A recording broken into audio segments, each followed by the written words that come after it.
Pastor Roy Gerhart from Galloway United Methodist Church in Franklin, Pennsylvania, sharing a few words of encouragement to help us follow Jesus.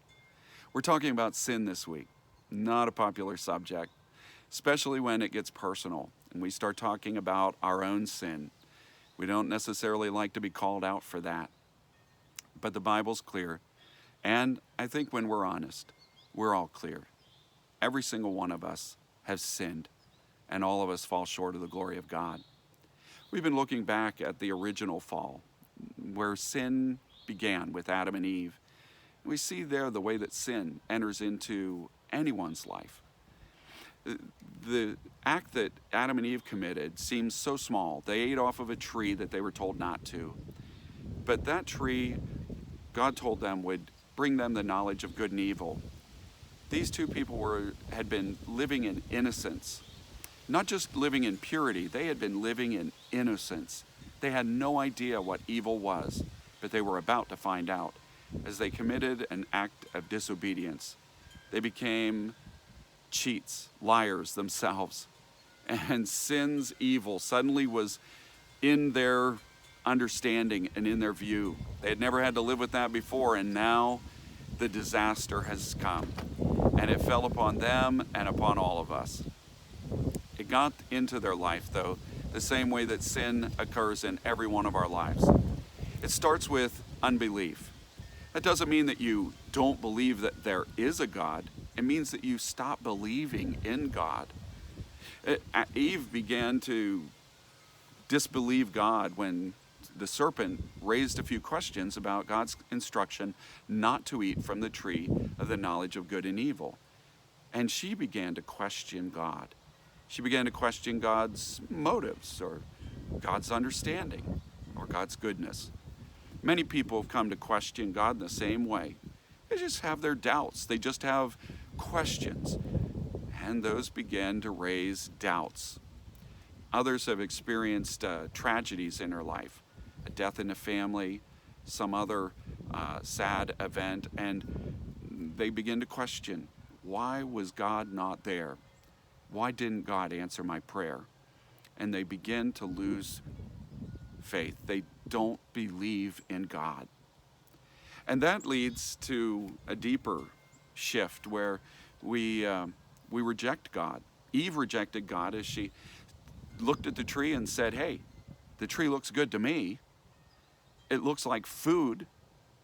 And if it'll make me smarter, give me knowledge the way God said, well, then why shouldn't I try it?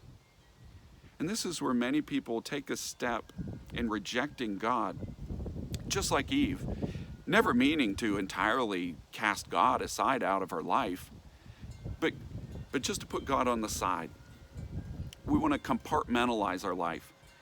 Many times it's just as simple as that. God, you just stay over there.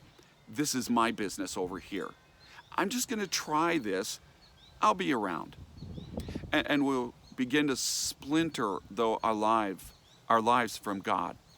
And that rejection really begins to generate this dividedness, this separation, and the gap grows wider and wider between ourselves and God as we go further and further in disobedience and further believing that we're going to have to find our own way because we've rejected God's way in our life. Well, that leads us ultimately to outright rebellion.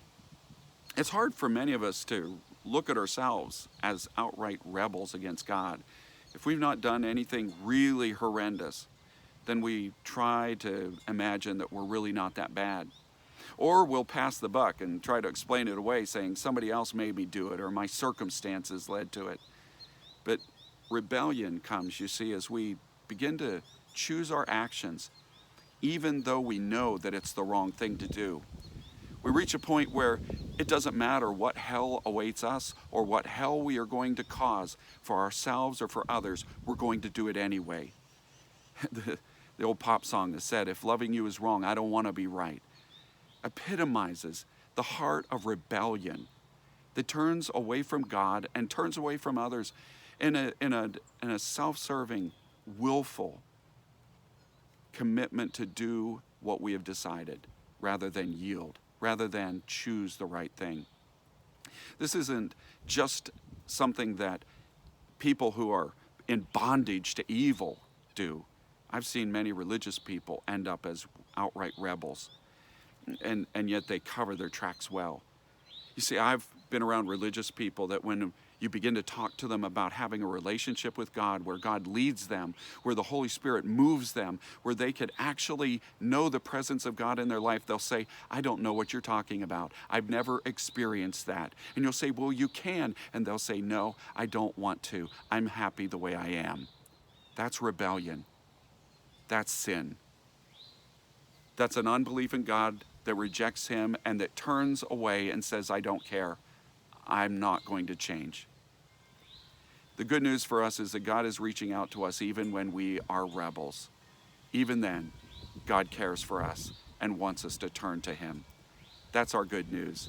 So may God bless you today, and as you share this good news, may God make you a blessing wherever he takes you.